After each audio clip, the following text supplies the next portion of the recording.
இப்போ உங்களுக்கு வந்து புத்தி ரேகை பத்தி சொன்னோமா, அடுத்து வந்து உங்களுக்கு வந்து இருதய ரேகை பத்தி நம்ம சொல்லப் போறோம்.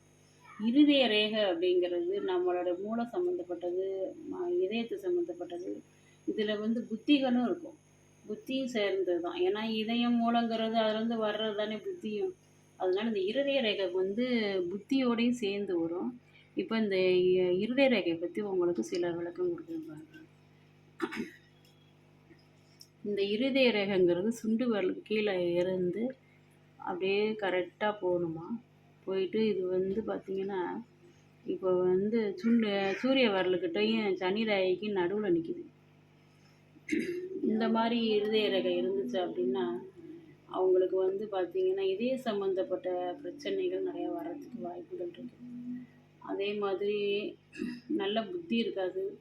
ஒரு ஒரு இதுவா இருப்பாங்க. தனக்குன்னு ஒரு இத வளர்த்துக்கிட்டு, அவங்களா ஒரு முடிவுல வாழ்ந்துட்டு இருப்பாங்க. இந்த மாரி இருதய ரேகை இருக்கிறவங்க.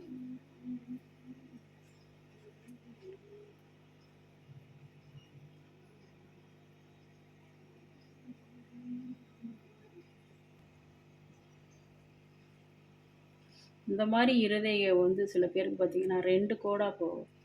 இந்த 2 கோடா போற இருதய ரேகைக்காரங்க பார்த்தீங்கன்னா, ரொம்ப பாசமானவங்களா இருப்பாங்க. அன்புல போய் நெறைய மாட்டிக்குவாங்க. இவங்களுக்குன்னு எந்த பிரச்சனையும் வராது. ஆனா, இவங்க வந்து சுத்தி இருக்கிறவங்க எல்லாரோட்டையும் இவங்களுக்கு பிரச்சனை வந்துகிட்டு, அன்பால, பாசத்தால இரக்க குணம், இரக்க மனசால போய் எல்லாத்துட்டயும் மாட்டிப்பாங்க. ஐயோ! பாவமே அப்படின்னு நெனச்சு போவாங்க. ஆனா, இவங்களுக்கு நல்ல ஒரு இருதயம் 2 ரேகை இருந்தாலே ரொம்ப நல்லவங்களா, எதார்த்தமானவாதியா இருப்பாங்க. ரொம்ப பாசமானவங்களாவும் இருப்பாங்க. இந்த மாரி ரெட்ட இருதய ரேகை இருந்தா. இந்த மாரி சில பேருக்கு பார்த்தீங்கன்னா, புத்தி ரேகை இருக்கும். அந்த புத்தி ரேகை வந்து பார்த்தீங்கன்னா, புதன் மேடு, சூரியன் மேடு, சனி மேடு 3 மேடையும் தாண்டி நேரா குரு மேடு வரைக்கும் போய் பாருங்க. இவங்க வந்து ரொம்ப அறிவாளியா இருப்பாங்க. நல்ல புத்தி கூர்மையா இருக்கும். நல்ல இதயத்தெல்லாம் ஆரோக்கியமா இருப்பாங்க. ரொம்ப நாளைக்கு நீண்ட காலம் வாழ்வாங்க. அதே மாரி இவங்களுக்கு நல்ல டேலண்ட்டு. இவங்ககிட்ட ஒரு ஐடியா கேட்டு நம்ம எது செஞ்சாலும், அத வந்து இப்படி பண்ணு, இப்படி செய், இப்படி வையி, நீ நல்லா இருப்ப அப்படின்னு சொல்லி கரெக்ட்டா சொல்லுவாங்க. ஏன்னா இது வந்து நல்ல அருமையான ரேகை. இது வந்து ரொம்பயும் வந்து கு குரு மேட சுத்தி குரு மேட்ல ஏறாம, இந்த அளவுக்கு மீடியமா இருந்துச்சுன்னா, நல்லா படிப்பு, ஏதாவது கவர்மெண்ட் உத்தியோகம், நல்ல அறிவு, காசு, பணம் சம்பாரிக்கிறதுல எல்லாத்துலயுமே ரொம்ப டேலண்டா இருப்பாங்க. இந்த மாதிரி இருதய ரேகை நல்லா ஏறி குரு மேட போய் தொட்டுச்சுன்னா, ரொம்ப நல்ல யோகம் தான் அந்த மாரி ரேகை இருந்தா. இவங்கள யாராவது இவங்களுக்கு எல்லாருமே ஐடியா குடுத்துக்கிட்டே இருப்பாங்க. ஆனா, இவங்கள வச்சு எல்லாருமே நல்லா இருப்பாங்க. இவங்கள வச்சு எல்லாமே நல்லா இருப்பாங்க. அந்த மாதிரி ஒரு அற்புதமான இருதய ரேகை. நல்லா செல்வாக்கா இருப்பாங்க. நல்ல இருதயம், நல்ல மனசு, நல்லா ஃபர்ஸ்ட்டு எதையுமே ஒரு டேலண்ட்டு பயங்கரமா இருக்கும்.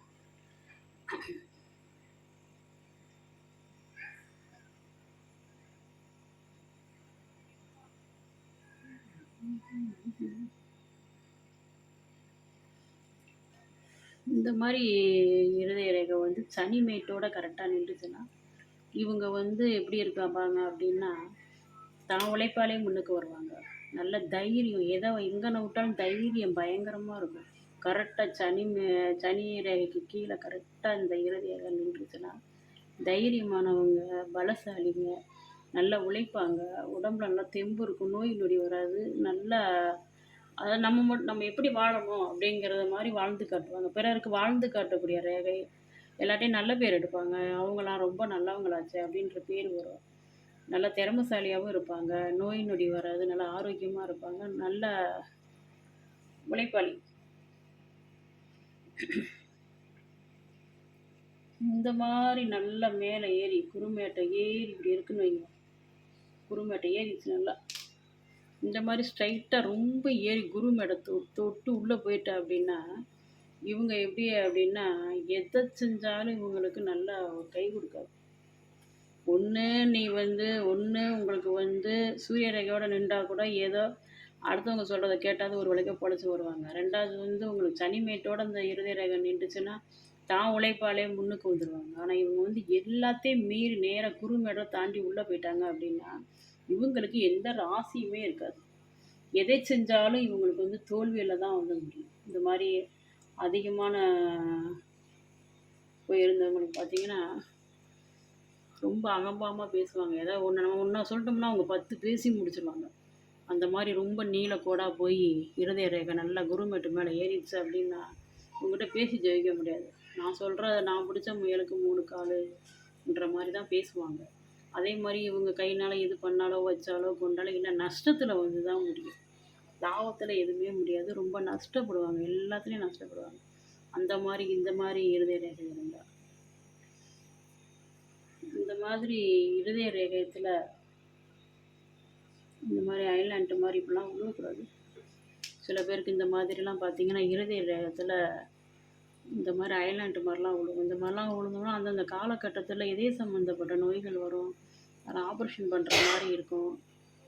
ரொம்ப கஷ்டப்படுவாங்க. இந்த மாரிலாம் ஐலேண்ட் மாரிலாம் இருக்கக்கூடாது இதய ரேகையில.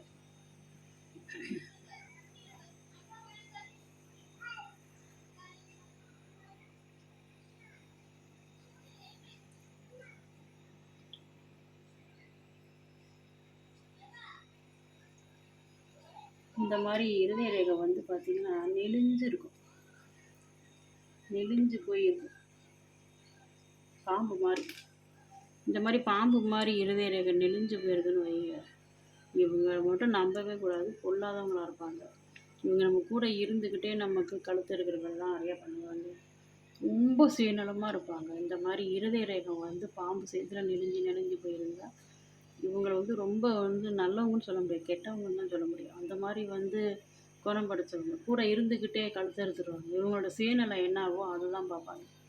அந்த மாதிரி இந்த மாரி நெளிஞ்சு போன இருதய ரேகைகள் இருக்கக்கூடாது.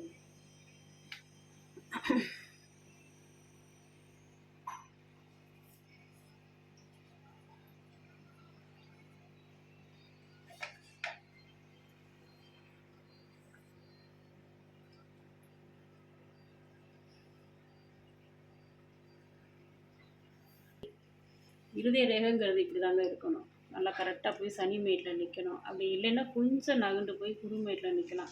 கொஞ்சம் நகண்டு போய் நிக்கலாம். ஆனா இதுக்குள்ளேயும் போயி இருதய ரேகை பார்த்தீங்கன்னா, சில பேருக்கு வந்து இப்படி போயிட்டு உள்ளலாம் போய் விழுந்துரும். ரொம்ப பேருக்கு இந்த மாதிரி உள்ள போய் விழுகும். இவங்களோட இது எப்படின்னா, எத செஞ்சாலும் இவங்களுக்கு தோல்வியில தான் வந்து முடியும். வெற்றில எதுவுமே கிடைக்காது. எத பண்ணாலும் கடைசில நஷ்டம், கஷ்டம் இந்த மாரி வாழ்க்கை தான் இவங்களுக்கு இந்த மாரி இருதய ரேகை. ஆனா இருதயம்லாம் நல்லா நல்லா இருக்கும். உங்களுக்கு அயர்லாண்ட் எதுவுமே இல்லைல்ல. நல்லா ஒரே கோடா வந்து சனிமேட்டுக்கும், குருமேட்டுக்கும் நடுவுல போய் விழுகுது பாருங்க. இவங்க வாழ்க்கையில வந்து ரொம்ப கஷ்டப்படுவாங்க. எதையாவது ஒண்ண வித்தாலாவது ரூ. 10 சம்பாரிக்கலாம் பார்த்தா, அதுலயும் தோல்வி தான் அடையுமே தவிர, லாபம் இருக்காது. இதெல்லாம் என்ன அப்டின்னா, நம்மளுடைய கர்ம வினைகள பொறுத்து தாங்க அந்த கைரேகை அமையுது. நம்ம வயித்துல இருக்கும்போதே கைரேகை வந்து நம்ம கூடயே உருவாகும்போதே உருவாகக்கூடியது கைரேகைகள். அத நம்ம மூடிட்டு தான் மண்ல வந்து விழுகுறோம். நம்மளுடைய பாவம், தாய் தகப்பன் செய்த பாவங்கள், முன்னோர்கள் செய்த பாவம் எல்லாத்தையும் சேர்த்து இந்த கைரேகைகள அமைச்சு, இதுல என்ன இருக்கோ அதுபடி நடக்கும். அந்த மாதிரி கர்ம வினைகள்னால உருவாகிறது தான் இருதய ரேகை கோளாறு, புத்தி ரேகை கோளாறு, ஆயுள் ரேகை கோளாறு. இதெல்லாம் வந்து கர்ம வினைகள் தான் முக்காவாசி. ஜென்மத்துல நம்ம நல்லது புண்ணியங்கள் பண்ணி, நம்ம தாய் தகப்பன் நல்லது பண்ணி, நம்ம முன்னோர்கள் நல்லது பண்ணியிருந்தோம்னா, அந்த கை ரேகைகள்லாம் வந்து நல்லா அம்சமா அழகா விழுகும். அதிர்ஷ்டமான ரேகைகளும் இதில நெறையா கிடைக்கும். உங்களுக்கு இன்னும் நெறைய இருக்கு நான் சொல்றேன். நெறைய ரேகைகள் இருக்கு. உங்களுக்கு விளக்கம் குடுக்குறேன். அப்படி ஏதாவது உங்களுக்கு கேள்வி கேட்கணும் அப்படின்னா, நீங்க எனக்கு வந்து ஃபோன்ல வந்து கான்டாக்ட் பண்ணுங்க. நான் உங்களுக்கு விளக்கம் குடுக்குறேன். உங்க கைய ஃபோட்டோ எடுத்து அனுப்புங்க.